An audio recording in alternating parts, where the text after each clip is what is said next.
روزانہ ایسے اسلامی واقعات سننے کے لیے ہمارے چینل کو سبسکرائب ضرور کریں۔ دوستوں، سلطان صلاح الدین ایوبی اپنے 10 خاص سپاہیوں کے ساتھ اپنی ریاست میں لوٹ رہے تھے کہ سلطان کا گزر ایک گھنے جنگل کے بیچ سے ہوا۔ سلطان صلاح الدین تیز رفتاری کے ساتھ اپنے سپاہیوں کے ساتھ گھوڑے پر آ رہے تھے کہ اچانک سلطان کی نظر ایک غار پر پڑی اور اس کو دیکھ کر سلطان غصے سے لال ہو گئے۔ سلطان کے چہرے کو دیکھ کر سپاہیوں کے رنگ بھی بدل گئے اور وہ سوچنے لگ گئے کہ آخر سلطان صلاح الدین ایوبی نے ایسا کیا دیکھ لیا کہ وہ اتنا زیادہ غصہ ہو گئے۔ پھر ایک سپاہی نے کہا، سلطان معظم، ایسی کیا بات ہے جو آپ کو اتنا پریشان کر رہی ہے؟ تو سلطان صلاح الدین ایوبی نے کہا کہ وہ سامنے دیکھو۔ جب سپاہیوں نے دیکھا تو سامنے ایک غار نظر آ رہا تھا۔ سلطان نے کہا کہ اس میں ایک عورت ریچھ کو پکڑ کر غار کے اندر لے گئی اور اس کا مطلب تو جانتے ہو۔ یہ سن کر تمام سپاہی شرم سے سر جھکا کر کھڑے ہو گئے۔ گھوڑے رک چکے تھے اور سلطان نے اپنے ایک سپاہی کو حکم دیا کہ جب یہ عورت غار سے نکلے تو اس کا پیچھا کرنا اور اس کے گھر کا پتہ معلوم کر لینا اور صبح اس کو میری عدالت میں حاضر کرنا۔ جب صبح ہوئی تو سلطان صلاح الدین ایوبی عدالت میں موجود تھے کہ سلطان کے حکم پر سپاہی اس عورت کو پکڑ کر سلطان صلاح الدین کے سامنے حاضر ہوئے۔ سپاہی نے اس عورت کو ایک خاص کالی چادر میں لپیٹا ہوا تھا، کیونکہ سلطان کے سامنے کسی بھی عورت کو تنگ کپڑوں میں حاضر ہونے کی اجازت نہیں تھی۔ سلطان نے اس عورت سے سوال کیا کہ تم نے وہ غلط کام کیا جس کی سزا بہت بڑی ہے۔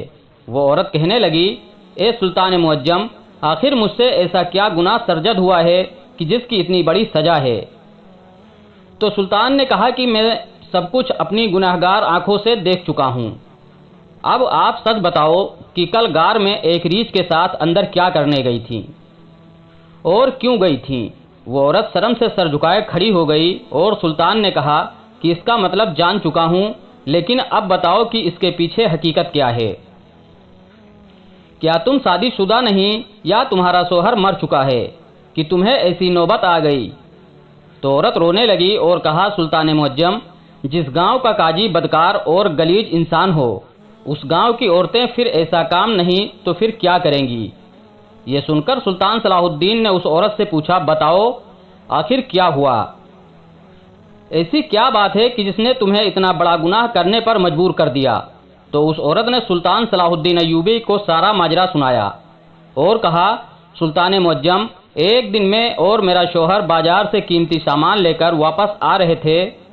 بدقسمتی سے جس راستے سے ہم گئے تھے، واپسی پر اسی راستے پر بارش ہونے کی وجہ سے کیچڑ تھا اور ہم جانتے تھے کہ یہاں سے ہمارے گھوڑے نہیں گزر سکتے، لہٰذا ہم نے جنگل کے بیچ والا راستہ اختیار کیا تاکہ جانے میں بھی اتنا وقت نہیں لگے اور ہمارے گھوڑے بھی مشکل میں نہیں پڑیں۔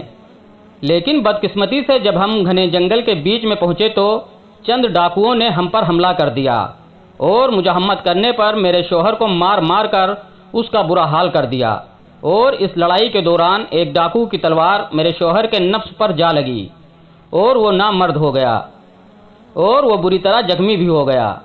کئی مہینوں سے اس کا علاج چل رہا ہے لیکن ابھی تک چلنے کے قابل نہیں ہوا۔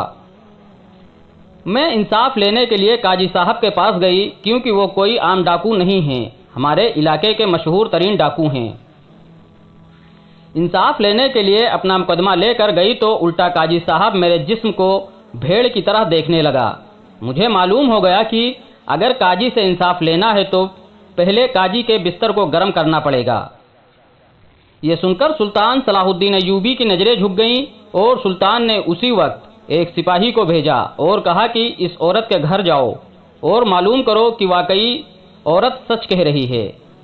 سلطان کا سپاہی چند لمحوں میں وہاں پہنچ گیا اور آ کر سلطان کو بتایا کہ اس عورت کی ایک ایک بات درست ہے۔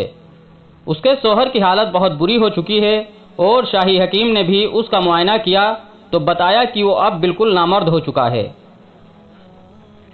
یہ سن کر سلطان نے اپنے سپاہیوں کو حکم دیا کہ جاؤ اور اس گاؤں کے قاضی اور ڈاکوؤں کو گھسیٹتے ہوئے میرے پاس حاضر کرو۔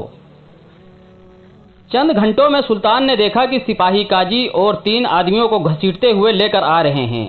پھر قاضی صاحب کو سلطان کے سامنے حاضر کیا گیا تو قاضی صاحب نے سلطان کے سامنے اپنے گناہگار ہونے کا اقرار کر لیا۔ اس کے بعد سلطان صلاح الدین ایوبی نے کہا، جب تک قاضی کا سر قلم نہیں ہوگا اس وقت تک اس مقدمے کا فیصلہ میں نہیں کروں گا۔ اس قاضی کا سر قلم کرنے کے بعد سلطان نے اس قاضی کے سر کو اپنی تلوار کے نوک پر بلند کرتے ہوئے کہا، اگر تمہیں زمین کے منصب سے انصاف نہیں ملا تو تم اوپر والے سے انصاف مانگتی یا تم مقدمہ لے کر میرے پاس آ سکتی تھیں۔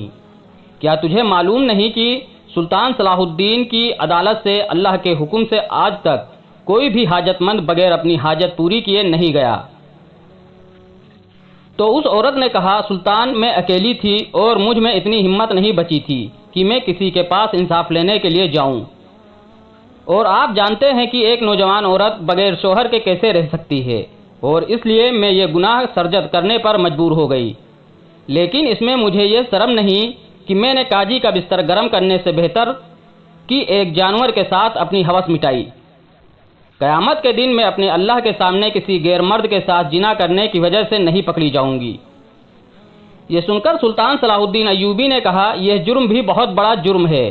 جس نے تمہارے ساتھ زیادتی کی، ناانصافی کی، وہ اپنے انجام کو پہنچ گیا، لہٰذا تمہیں بھی اپنی سزا بھگتنی پڑے گی۔ اور کہتے ہیں کہ پھر اس سلطان صلاح الدین ایوبی نے شریعت کے مطابق اس عورت کو سزا دے دی، اور اس کے بعد سلطان نے حکم دیا کہ میری پوری سلطنت میں یہ پیغام پھیلا دو کہ کوئی بھی عورت کسی نامحرم مرد کے ساتھ یا کسی بھی جانور کے ساتھ زنا کرتے ہوئے پکڑی گئی تو دونوں کو سرے عام سنسار کر دیا جائے گا۔ اور پھر کہتے ہیں کہ سلطان کے اس حکم کے بعد کسی میں اتنی ضرورت نہیں تھی کہ کوئی ایسا غلط کام یا قدم اٹھا سکے۔ جزاکم اللہ خیر۔